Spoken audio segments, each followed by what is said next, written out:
bersyukur padamu Tuhan atas kasih-Mu. Ku bermazmur bagi nama-Mu yang kudus,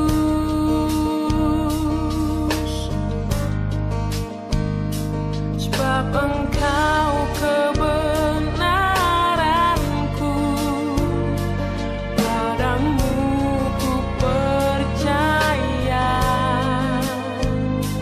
Betapa mulianya Tuhanku, ku rindu menyatakan.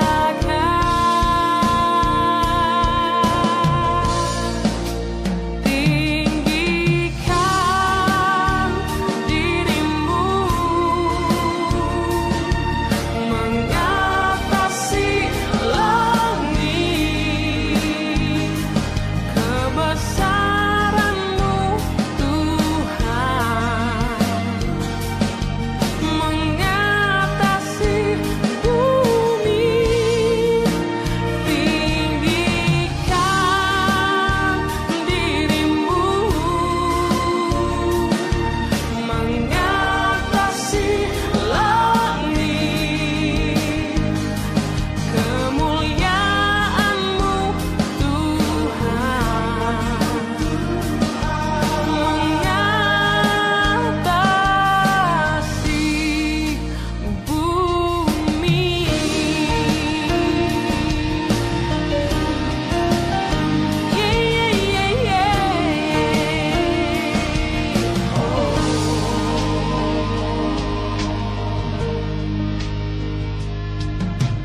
Ku bersyukur padamu Tuhan atas kasih-Mu. Ku bermazmur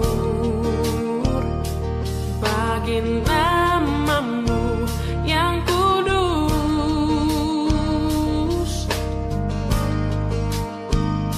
sebab Engkau kebenaranku, padamu ku percaya. Betapa mulianya Tuhanku, ku rindu menyatakan.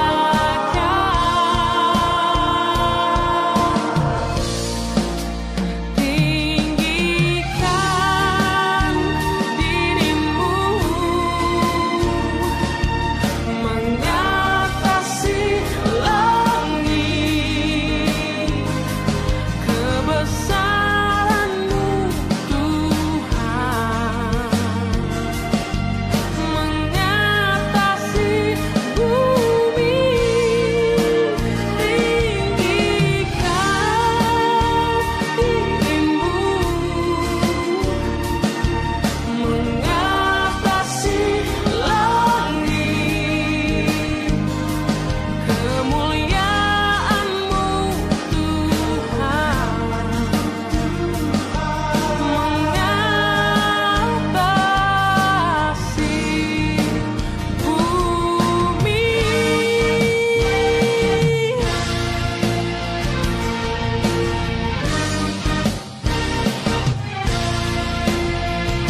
Shalom, apa kabar Bapak Ibu sekalian dikasih Tuhan?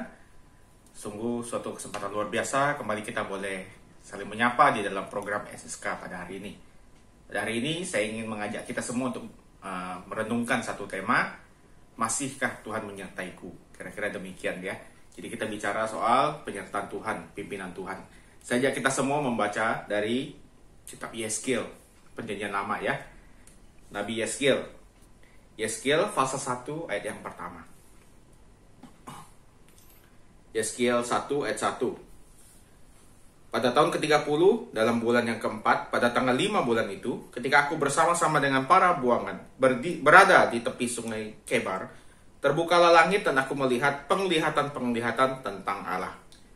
Demikian firman Tuhan. Bapak Ibu kasih Tuhan, kalau kita bicara soal penyertaan Tuhan dan kita bertanya, masihkah Tuhan menyertaiku? Tentunya ini adalah pertanyaan yang mungkin bisa ditanyakan oleh kita semua yang berada dalam masalah atau dalam kesesakan. Ketika kita berada dalam kondisi yang sangat, ya, bagi kita hopeless gitu ya, bagi kita susah sekali, maka kita bertanya, Tuhan masih menyertaiku atau tidak?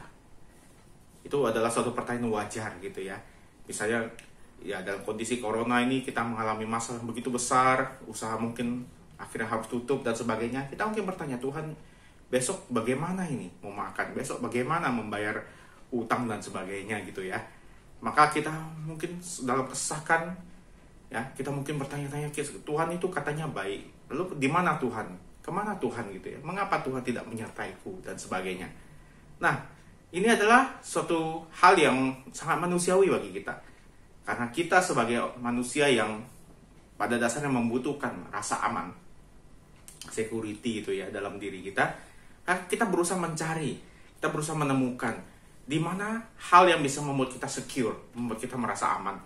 Maka kita mungkin menanyakan hal itu, ya, di mana Tuhan atau di mana? Bagaimana caranya supaya aku tetap aman? Bagaimana caranya supaya aku tetap dalam kondisi yang baik? Dalam kesesakan, terlebih lagi semangat itu makin tinggi, makin naik, Bapak Ibu ya, mungkin 2-3 kali lipat. Kita berusaha mencari security atau keamanan dalam diri kita. Itulah problema utama manusia. Tidak pernah merasa secure dan terus mencari keamanan. Nah, Bapak Ibu kasih Tuhan, apa yang mungkin kita pernah rasakan atau kita khawatirkan, rupanya itu juga sudah terjadi beribu-ribu tahun yang lalu. Ya, bukan hanya saat ini, bukan hanya manusia mungkin modern, pasca modern yang mungkin karena hidup di kota besar butuh semua rasa aman, bukan. Bahkan dari zaman dahulu manusia sudah mengalami atau sudah memiliki masalah seperti itu. Kita lihat dalam perjalanan bangsa Israel yang tercatat di perjanjian lama misalnya. Bapak kasih Tuhan, perjanjian lama itu minimal usianya dari kita itu sekitar 3.000-4.000 tahun yang lalu. Bayangkan 3.000-4.000 tahun yang lalu, masalah ini sudah muncul. Dan masalah ini terus-menerus ditanyakan oleh orang Israel. Terutama ketika mereka berada dalam pembuangan. Ketika mereka berada dalam pembuangan, kita tahu bahwa segala konsep mereka tentang Tuhan itu menjadi guncang gitu ya. Kenapa? Dulu mereka menganggap bahwa Tuhan itu adalah penguasa Tuhan satu-satunya yang berkuasa dari Allah lain dan sudah terbukti dalam sejarah mereka. Tapi kemudian mereka bisa ditawan oleh bangsa Babel, bangsa yang tidak mengenal Tuhan, yang menyembah banyak dewa. Kenapa Yahweh bisa meninggalkan mereka? Ini pasti suatu pertanyaan yang ada di dalam benak mereka. Ini masalah yang mungkin membuat mereka merasa guncang. Ini benar-benar ada Tuhan atau tidak gitu ya. Kalau ada Tuhan, mengapa kami bisa berada dalam pembuangan seperti saat ini? Nah, itulah yang menjadi tema dari kitab Yeskiel yang kita baca tadi ya. Yeskiel, di dalam kitab Yeskiel inilah nanti, kalau Bapak Ibu baca satu persatu pasalnya sampai selesai, kita mengetahui mengapa mereka bisa sampai berada dalam pembuangan. Kita mengetahui bagaimana Tuhan yang katanya raja segala raja itu bisa istilahnya kalah oleh dewa lain. Jangan lupa, zaman dulu ketika kita berperang dengan bangsa lain, maka bukannya perang tentara sama tentara, tetapi dewa sama dewa. Jadi kalau dewa kita kalah, berarti dewa mereka lebih hebat, dewa kita tuh mungkin boleh dikatakan tidak ada apa-apanya. Mengapa bisa demikian? Padahal ini Yahweh yang mengaku Allah segala Allah yang membawa mereka keluar dari Mesir dan sebagainya. Nah, Bapak Ibu baca sendiri kitab Yeskiel ini ya. Tapi saya ingin membawa kita merenungkan satu bagian kecil saja yang tadi sudah dibacakan, yaitu pasal 1 ayat 1. Dikatakan ini adalah suatu bagian keterangan saja Bapak Ibu ya. Pada tahun ke-30, bulan keempat, tanggal 5 bulan itu, ketika aku bersama-sama dengan para buangan berdiri atau berada di tepi sungai Kebar. Jadi ini adalah situasinya mereka sedang berada dalam pembuangan. Pada tahun ke-30, bulan yang keempat, mungkin ini bicara soal 30 tahun setelah Yerusalem jatuh gitu ya. Mereka berada dalam pembuangan. Jadi mereka sudah di pembuangan selama 30 tahun Bapak Ibu. Bukan hanya 3 bulan, bukan hanya 3 tahun, 30 tahun mereka sudah berada di pembuangan. 30 tahun mereka mungkin bertanya-tanya tentang di mana Tuhan, apakah Tuhan masih menyertai kami dan sebagainya. Itu adalah bagian keterangannya Bapak Ibu. Tapi disinilah kita belajar satu hal. Apa itu? Yang pertama, kita lihat bahwa Tuhan tetap berada bersama mereka. Tuhan tetap menyertai mereka. Meskipun Tuhan membiarkan mereka dibuang ke Babel, dan 30 tahun Tuhan terkesan bisu atau diam, tapi Tuhan tetap berada bersama mereka. Ya, Tuhan tetap menyertai mereka, Tuhan tetap peduli dengan mereka. Nah, ini satu hal yang menarik Bapak Ibu. Kondisi mereka saat itu adalah mereka dibuang karena dosa-dosanya. Nanti Anda baca sendiri dalam keseluruhan kitab Yeskiel. Tapi meskipun mereka sangat berdosa, mereka sudah meninggalkan Tuhan begitu luar biasa, Tuhan tetap menyertai mereka. Maka pada tahun ke-30 ketika Tuhan sudah bisu 30 tahun, sudah diam 30 tahun, maka Tuhan berbicara. Karena Tuhan peduli dengan mereka. Ya Bapak Ibu dikasih Tuhan, kita melihat bahwa Tuhan kita adalah Tuhan yang begitu baik. Meskipun mungkin mereka berada dalam pembuangan karena dosa-dosa mereka, itu hukuman.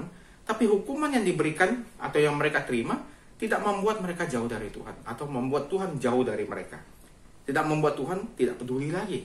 Tuhan tetap memperhatikan mereka, Tuhan tetap peduli, memelihara mereka. Nah, ini satu hal yang menarik Bapak Ibu. Jadi ketika kita dalam kondisi kita saat ini, kita merasa, wah kayaknya Tuhan diam saja, Tuhan biarkan aku sendirian dan sebagainya. Itu adalah konsep yang keliru. Karena jelas mereka yang sudah berdosa begitu besar, karena mereka menduakan Tuhan, Tuhan tetap peduli. Nah, kita semua, saya percaya, belum sampai taraf mereka gitu ya, kesalahan kita, dosa kita.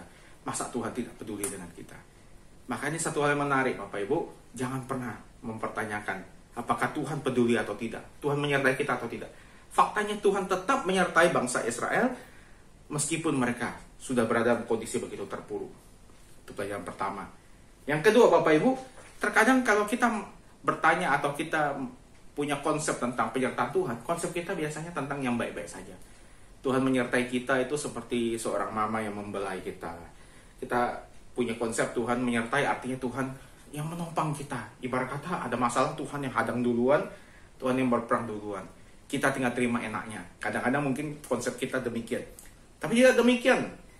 Dalam kitab Yeskiel ini ya, kita lihat nanti Anda bisa baca pasal-pasal selanjutnya. Justru di bagian-bagian awalnya di kitab Yeskiel ini, ketika Tuhan mulai berfirman setelah 30 tahun diam, maka firman yang keluar pertama adalah kemarahan. Firman yang keluar ada tentang murka Tuhan, tentang cercaan Tuhan terhadap bangsa Israel.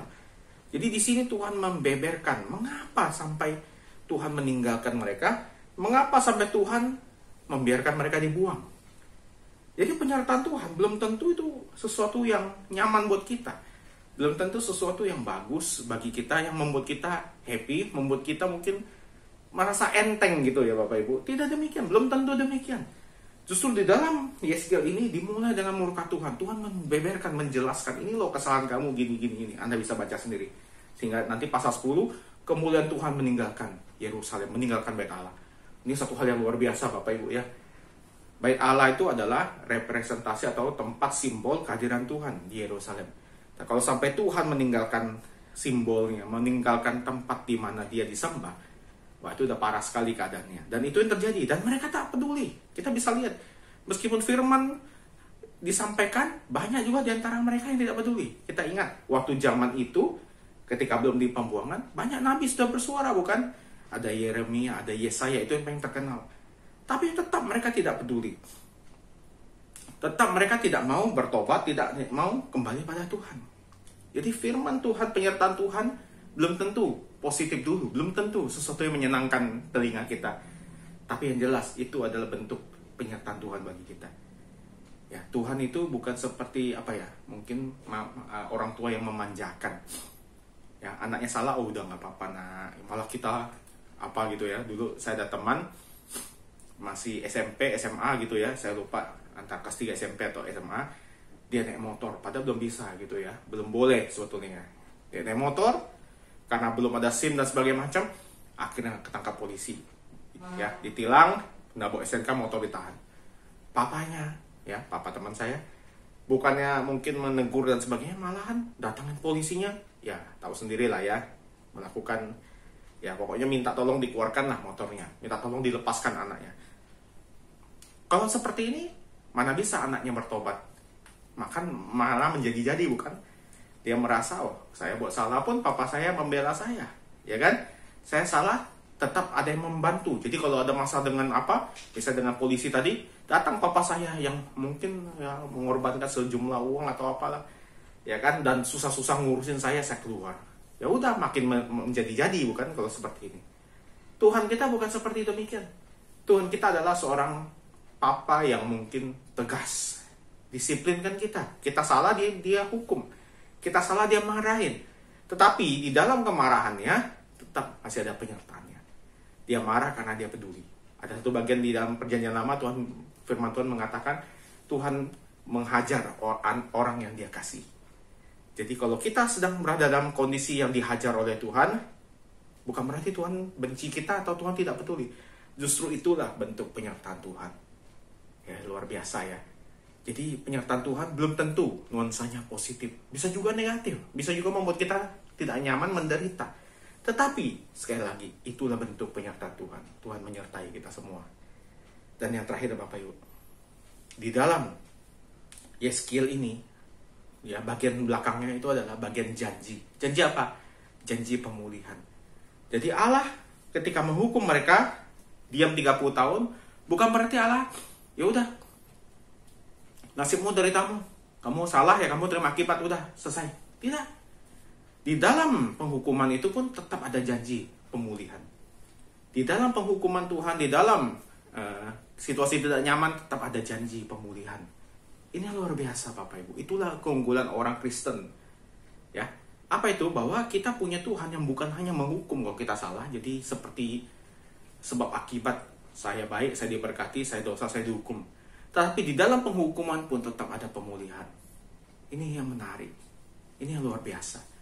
Dan inilah yang membuat kita harus selalu bertahan. Di dalam kondisi apapun, ada pemulihan dari Tuhan. Ada janji pemulihan. Dan janji pemulihan itu terjadi ketika kita terus boleh beriman padanya. Ya, jadi di dalam apapun, Bapak Ibu, kondisi kita, jangan cepat menyerah. Jangan cepat merasa, waduh, Tuhan tidak ada. Justru Tuhan sedang bersama dengan kita. Seperti apa disampaikan oleh Jurgen Moltmann, ya, teolog idola saya gitu ya, bahwa di dalam tiang gantungan, ya ini ceritanya lagi di kamp konsentrasi Nazi ya Bapak Ibu. Kita tahu waktu itu Perang Dunia Kedua, Nazi Jerman itu juga mempersekusi orang Yahudi, membunuh jutaan orang Yahudi. Nah, biasa mereka sebelum dibunuh dimasukkan kamar gas, ada kamp konsentrasi, kamp tawanan gitu ya. Di kamp ketawanan itu terjadi berbagai kekejaman. Termasuk diantaranya satu episode ketika ada seorang anak kecil, ya, anak Yahudi kecil itu digantung. Padahal bukan salah dia, tapi Jerman nggak mau tahu, pokoknya ambil aja sembarang orang jadi hukuman gitu ya. Masa sepele pun bisa menyebabkan beberapa orang mati. Nah, dalam satu episode ada satu anak kecil yang digantung, hukum gantung gitu ya. Ya, kita tahu hukuman gantung berdiri di satu mungkin panggung atau satu kursi, diikat lehernya, nanti kursinya ditendang gitu biar mati, terjerat. Jadi ketika ada episode seperti itu, orang bertanya, orang Yahudi, di mana Tuhan, di mana Yahweh? Kembali episode di Yeskiel ini seolah-olah terulang gitu ya. Dan ketika anak kecil itu digantung, ya, Jurgen Moltmann mengatakan, di mana Tuhan ketika anak itu digantung? Tuhan berada di samping anak itu juga. Ketika anak itu digantung, Yesus pun, ini bahasa dia ya, Yesus pun atau Allah pun sedang digantung bersama dengan dia. Artinya apa? Bahwa di dalam penderitaan anak itu, Tuhan pun ikut merasakan penderitaan yang sama. Tuhan itu bersama dengan anak itu, merasakan hal yang sama, dia menyertai anak itu, dia memberikan penghiburan. Sehingga ketika anak itu mati dalam keadaan tergantung itu, dia sedang berada di dalam buayan kasih Allah. Itu kata Jurgen Moltmann. Ya, Bapak Ibu dikasih Tuhan, kita pun demikian. Di dalam kondisi kita bagaimanapun, percayalah, kita tidak sendirian. Tuhan bersama dengan kita, dan Tuhan selalu menyertai kita. Ya, ada janji pemulihan di sana. Ada janji bahwa apapun yang kita alami, Tuhan ada bersama kita. Kiranya firman ini boleh menguatkan kita semua yang mungkin berada dalam kesesakan, dan jangan pernah meragukan lagi kebaikan Tuhan, ya. Sampai jumpa Bapak Ibu dikasih Tuhan. Di lain kesempatan kita menunggu kapan penyertaan Tuhan terjadi dalam hidup kita. Mari kita berdoa. Tuhan, terima kasih bahwa pada malam ini kami boleh bersama-sama merenungkan kebenaran Tuhan tentang penyertaan Tuhan. Kami berdoa kiranya di dalam kesesakan kami, dalam segala masalah kami boleh terus bersandar pada Tuhan, menggantungkan diri pada Tuhan, bahwa Tuhan tidak pernah meninggalkan kami. Seperti bangsa Israel yang sudah terbuang 30 tahun Tuhan diam, tapi Tuhan tidak pernah meninggalkan mereka. Maka kami percaya Tuhan pun menyertai kami, anak-anak-Mu. Yang kedua, kami belajar penyertaan Tuhan mungkin tidak selalu bernuansa positif. Ada teguran, ada kemarahan di dalamnya. Tapi keteguran itu bukan untuk menghukum, bukan untuk menjatuhkan, tapi untuk mengingatkan kami akan besarnya cinta kasih Tuhan. Tuhan marah pada kami, menghukum kami, karena Tuhan mau kami boleh bertumbuh, boleh kembali taat dan setia pada Tuhan. Yang ketiga, kami belajar di dalam penyertaan Tuhan itu ada janji pemulihan. Apapun kondisi kami, Tuhan selalu menyertai kami, dan Tuhan akan membawa kami ke dalam pemulihan. Terima kasih Tuhan, kiranya firman malam ini boleh menguatkan kami semua, membuat kami semakin yakin Tuhan menyertai kami, tidak pernah meninggalkan kami. Dan kiranya apapun masalah kami, boleh kami bawa kepada Tuhan. Terima kasih Tuhan, terpujilah nama-Mu, dalam nama Tuhan Yesus kami berdoa. Amin. Sampai jumpa Bapak Ibu di lain kesempatan. Tuhan berkati kita semua.